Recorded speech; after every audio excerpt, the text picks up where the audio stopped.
manfaatkan waktu sebaik-baiknya. Karena yang merubah itu bukan waktunya. Yang menentukan perubahan dalam hidup bukan waktunya, tapi perilaku kita sendiri.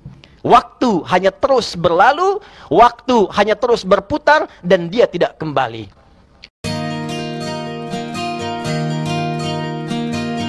Al-Quran surah ke-9 di ayat 36 memberikan isyarat yang sangat kuat tentang rangkaian keistimewaan yang terkait dengan bulan Dzulqa'dah ini. Allah Subhanahu wa taala berfirman, A'udzu billahi minasyaitonir rajim. Surah ke-9 tidak diawali dengan basmalah, kita langsung masuk ke dalam konteks ayatnya. Inna iddatasy syuhuri 'indallahi 12 syahran fi kitabillah. Yauma khalaqas samawati wal arda minha arba'atun hurum. Dzalika ad-dinul qayyim fala tadhlimu fihinna anfusakum. Al-ayat. Inna iddatasy syuhur, sungguh tanamkan keyakinan kuat dalam jiwamu yang paling dalam dan jangan pernah ragu bahwa telah ditetapkan oleh Allah Subhanahu wa taala dalam perjalanan waktu kehidupan setahun itu ada jumlah 12 bulan. 12 bulan ditetapkan oleh Allah Subhanahu wa taala untuk menunjukkan perjalanan waktu bulanan selama setahun. Yauma khalaqas samawati wal arda. Dan ketetapan ini telah dikhususkan oleh Allah, telah dilegalkan oleh Allah sejak mula mencipta langit dan bumi. Ketika ruangnya dicipta, maka bersamaan dengan penciptaan itu dibuat sistem kehidupan, salah satunya terkait dengan penetapan waktu. Setahun ada 12 bulan. Anda jamaah boleh riset, boleh baca, boleh kaji. Silahkan cari kitab suci dimanapun yang menunjukkan setahun ada 12 bulan. Anda akan dapatkan itu dalam Al-Quran surah ke-9 di ayat ke-36. Minha arba'atun hurum. Dari 12 itu dipandu kita agar mampu menata dan memberikan konsep kehidupan yang jelas selama setahun itu sehingga kita punya agenda yang jelas. Jangan sampai ada manusia beraktivitas tidak tahu apa yang akan dikerjakan. Tidak paham bulan ini mau mengerjakan apa. Tidak punya rencana bulan depan akan kemana. Tidak punya kegiatan yang disiapkan 3 bulan ke depan apa yang mau dikerjakan. Maka Allah memberikan contoh kepada kita, dibagilah dalam 12 bulan itu kepada beberapa periode. Dari 12 bulan itu ada 4 bulan yang disebut dengan bulan hurum. Minha arba'atun hurum.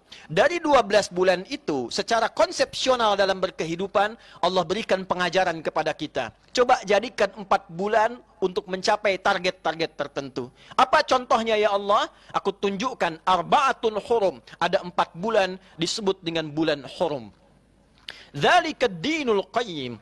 Itulah konsep beragama yang lurus, yang jelas. Agama harus memberikan arah, ada vektornya, ada panduan berkehidupan. Apa yang harus dikerjakan, apa yang harus ditinggalkan. Harus jelas menunjukkan kepada kita apa yang baik bagi kita yang soleh, apa yang tidak baik yang harus ditinggalkan yang salah. Hidupkan hanya demikian. Kalau tidak mengerjakan yang baik yang soleh, meninggalkan yang salah. Bagaimana mata memandang dengan soleh, menghindari yang salah. Bagaimana lisan bertutur yang soleh, menghindari yang salah. Bagaimana kaki melangkah pada yang baik, menghindari yang buruk. Demikianlah panduan kehidupan mengajarkan kepada kita.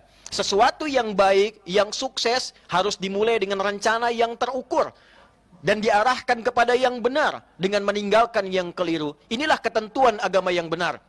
Fala tadhlimu fihinna anfusakum. Maka 4 bulan ini dijadikan latihan oleh Allah untuk menggali kembali potensi diri kita.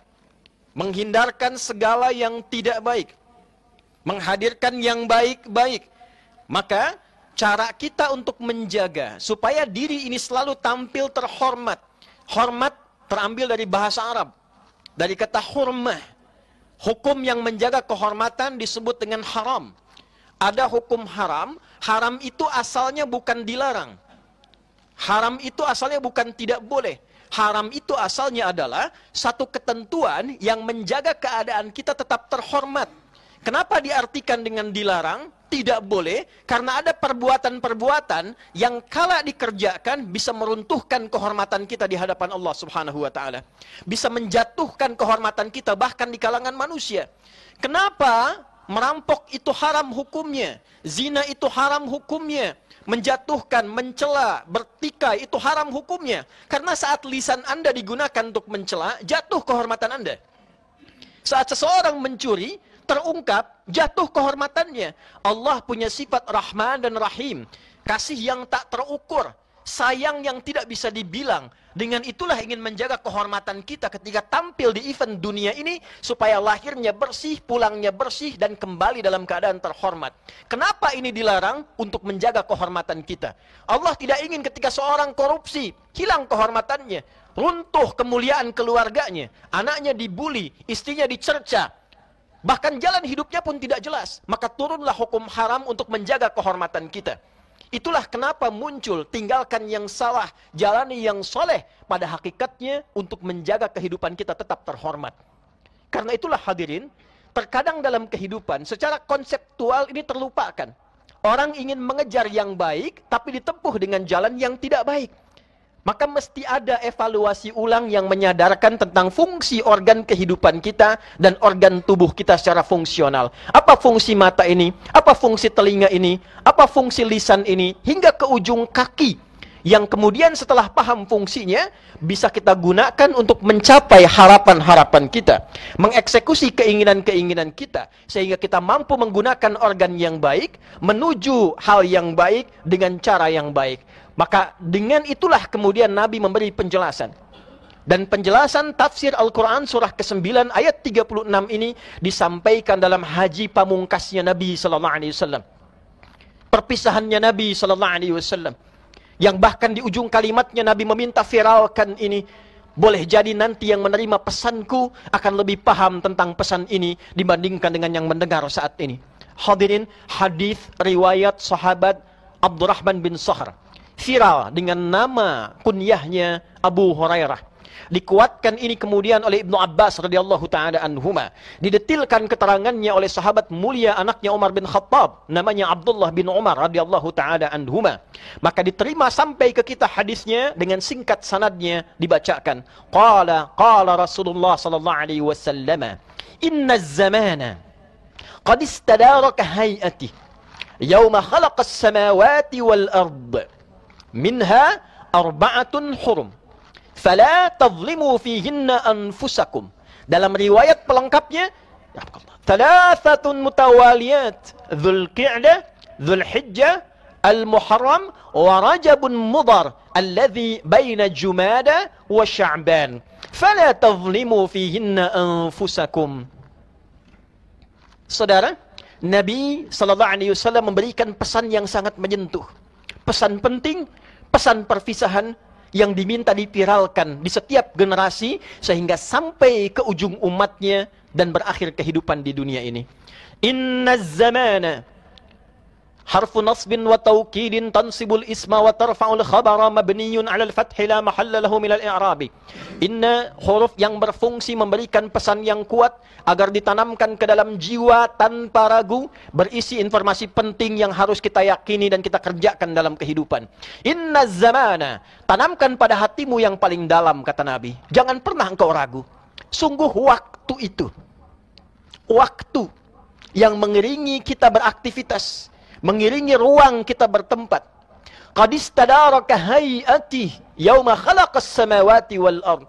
Didesain oleh Allah berputar seperti itu saja. Sejak awal ruang kehidupan ini dicipta, baik langit ataupun bumi. Pertama, Nabi ingin memberikan sebuah keterangan yang jelas yang menyadarkan kita. Hadirin saudara, waktu itu dari sejak langit dicipta, bumi dicipta, sampai kiamat terjadi, itu sifatnya akan berputar begitu saja. 1, 2, 3, 4, 24 jam, begitu saja, tidak ada yang berubah. Apa yang menjadikan perubahan pada waktu itu sehingga terasa berbeda? Satu adalah desain alam secara alamiah. muncul siang, muncul malam, waktunya begitu saja. Tapi ketika desain alamnya berubah, waktunya malam tiba, bulan itu muncul, matahari tenggelam. Waktunya siang tiba, matahari yang terbit, bulannya selesai. Tapi waktunya begitu saja, tidak ada yang berubah. Yang kedua, yang menjadikan suasana itu berubah adalah karya kita sendiri. Amal kita sendiri. Baik amalnya soleh ataupun amalnya salah. Dulu tempat ini tidak ada, tapi menjadi viral. Kapan masjid ini ada? Kapan diresmikan? Anda mulai bertanya tentang tanggal, tentang waktu. Apa yang menjadikan amal ini muncul? Bukan waktunya. Waktu berputar seperti itu saja. Karya kitanya, amalnya. Jadi kalimat Nabi ini kalau dalam bahasa bebasnya, Allah sudah beri kesempatan waktu. Waktunya terus berputar. Dia tidak berubah dan dia tidak kembali. Yang merubah keadaan kita berdasarkan perjalanan waktu itu adalah perilaku kita sendiri. Amal kita sendiri. Anda berbuat soleh, itu yang merubah Anda menjadi lebih baik.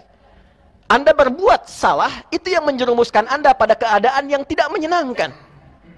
Karena itulah apa yang kemudian diamanatkan oleh Nabi setelah mengatakan, hei, bahasa singkatnya, manfaatkan waktu sebaik-baiknya.